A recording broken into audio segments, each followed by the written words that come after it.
साथियों, यूपीएसआई के booster series में 5 मिनट शो में आपका बहुत बहुत स्वागत है। और साथियों, आपको पता है यहाँ आप मात्र 5 से 7 सेकंड में बहुत अच्छे अच्छे कॉन्सेप्ट सीख रहे हैं, जो मोस्टली चांसेस है कि यही रिपीट होते हैं और बार बार पेपर में आए हुए हैं। चलिए सीखते हैं। आज का सर आपका टॉपिक क्या है? रिमाइंडर। हम रिमाइंडर से क्वेश्चंस कैसे बनते हैं जो बहुत बार आए हैं, आप इसको देखिए। कह रहा है एक संख्या को 119 से विभाजित करने पर, क्या बोल रहा है? एक संख्या को, कोई एक संख्या मान लो n है, कह रहा है जब हम इसको 119 से, एक सेकंड, कह रहा है एक संख्या को 119 से विभाजित करने पर 19 शेष बचता है। यदि इसे 17 से विभाजित किया जाए तो शेष क्या बचेगा? इंग्लिश वाला कह रहा when a number is divide by 199 the remainder is 19 if it is a divisible by 17। तो इसको समझने का मतलब क्या है, आप ये समझिए। कह रहा है एक संख्या जो n को जब हम 119 से क्या करते हैं, विभाजित या भाग करते हैं, तो कितना रिमाइंडर बचता साथियों? 19। अब कह रहा है हम इसी संख्या को अगर 17 से भाग दे तो रिमाइंडर क्या बचेगा? साथियों, इस टाइप के क्वेश्चन को मैं जो लॉजिक बता रहा हूं, आप एक बार दिमाग में सेट कर लीजिए, कभी गलत नहीं होगा, सेकंडों में आएगा। कैसे? हमें बस ये देखना होता है, क्या ये वाला नंबर आपका, क्या ये वाला नंबर ये 13 का मल्टीपल है? सॉरी, 13 नहीं, ये 17 है। एक सेकंड, क्या है ये? आपका 17 है। आपको बस ये देखना है क्या ये इसका क्या है, मल्टीपल है, या इस संख्या से ये संख्या कट रही है। आप देखिए क्या 17 से वाली संख्या कट रही है? अगर 17 से वाली संख्या कट रही है तो 17 छक्का क्या होता है?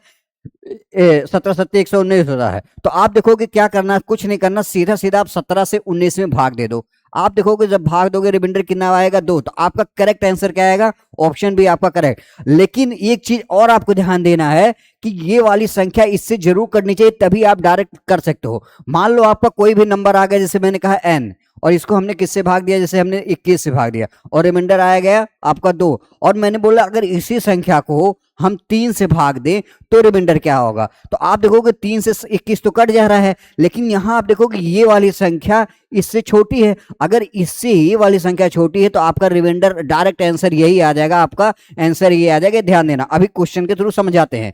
क्या कह रहा है? एक संख्या को 645 से विभाजित करने पर, एक नंबर n है, इसको 645 से विभाजित करने पर क्या है? 40 शेष रहता है। क्या 40 शेष रहता है?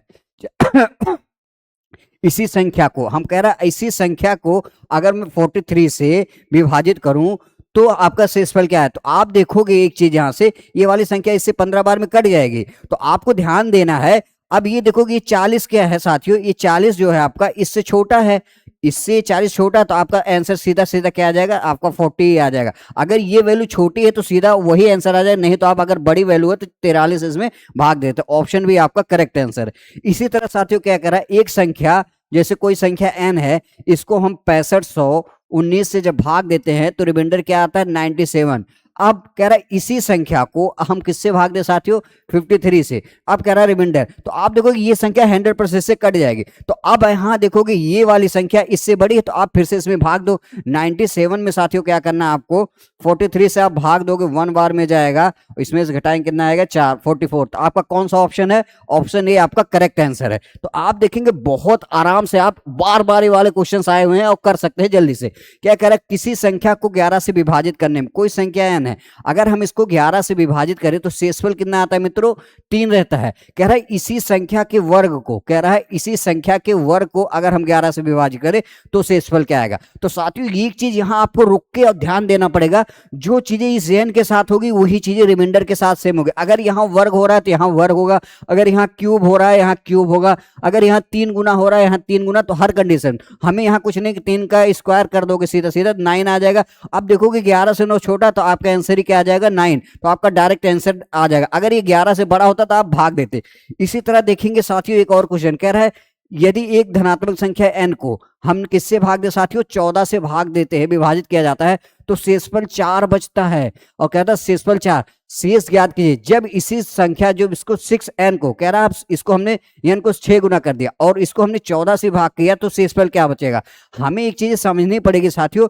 अभी भी क्या है, आप देखोगे ये 4 बच रहा है, तो इसका भी हमें 4 गुना, अगर देखो n यहाँ 4 है, हमने क्या बोला? अगर स्क्वायर है तो यहाँ स्क्वायर करोगे रिमाइंडर, अगर यहाँ जितने गुना, तो यहाँ हमें इसका 4 गुना कितना करोगे? 24। अब 24 को आप 14 से भाग दोगे, रिमाइंडर कितना आएगा साथियों? 10। तो आपका ऑप्शन कौन सा है? ऑप्शन आपका सी करेक्ट आंसर है। तो आप देखेंगे बहुत बहुत अच्छे से और बहुत कॉन्सेप्चुअल तरीके से आप 5 से 7 मिनट चीजों को सीख जाते हैं। अगर आपको वीडियो अच्छी लग रही है और इसी तरह वीडियो आपको डेली वे पे चाहिए तो चैनल को लाइक करिए, सब्सक्राइब करिए, शेयर करिए। मिलते हैं नेक्स्ट वीडियो में, तब तक के लिए जय हिंद, जय भारत।